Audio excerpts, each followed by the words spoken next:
Réplica para a señora Adán Villamarín.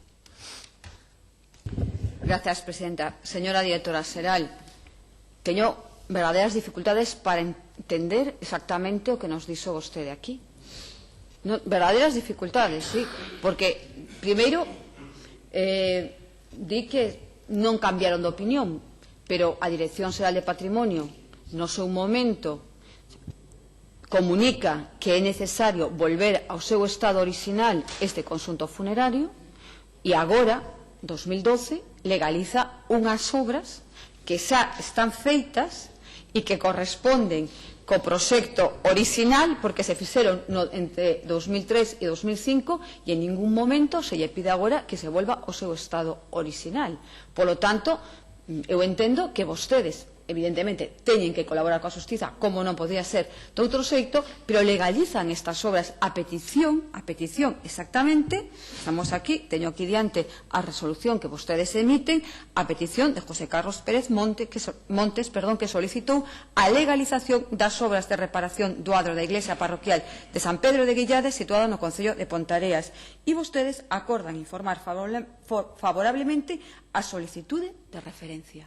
Iso é o que fan en 2012, fronte a todas as actuacións que tiñan realizado até 2011. O que a cidadanía ve é que onde existía un conxunto funerario do século XVIII, ou se existe esta entrada que antes ensinei, isto é o que existe.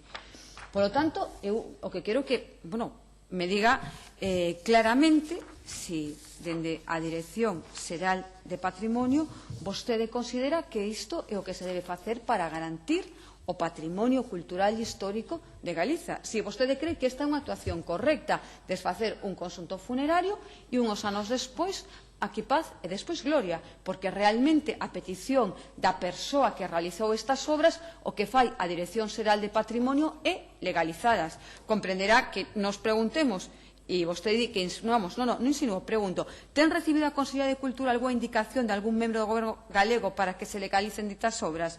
De ser o caso, de quen, cando e en que condicións? Porque este cambio de parecer é absolutamente sorprendente, porque entendemos, que sea sorprendente, que mostremos a sorpresa de que a propia Dirección Xeral de Patrimonio, que considera en un momento que debe ser modificado e volto ao seu estado original, no 2012 decida legalizalo. Señora directora xeral, para nós é moi sorprendente a actuación da súa dirección en este tema. Realmente moi sorprendente para nós e para unha boa parte dos veciños e veciñas de Ponteareas e para a xente que coñece e que fai un seguimento deste caso, porque unha mostra de esa destrucción impune do patrimonio histórico cultural de Galiza. E xa sí que me gustaría, porque esta é a última pregunta co que rematamos as 16 que lle formulamos, considera vostede, como directora xeral de Patrimonio, apropiado recuperar o estado orixinal deste conxunto funerario ou non? Ou realmente considera adecuado a actuación que se realizou? Gracias, señora Adán. Gracias. Turno de peche para a señora directora xeral.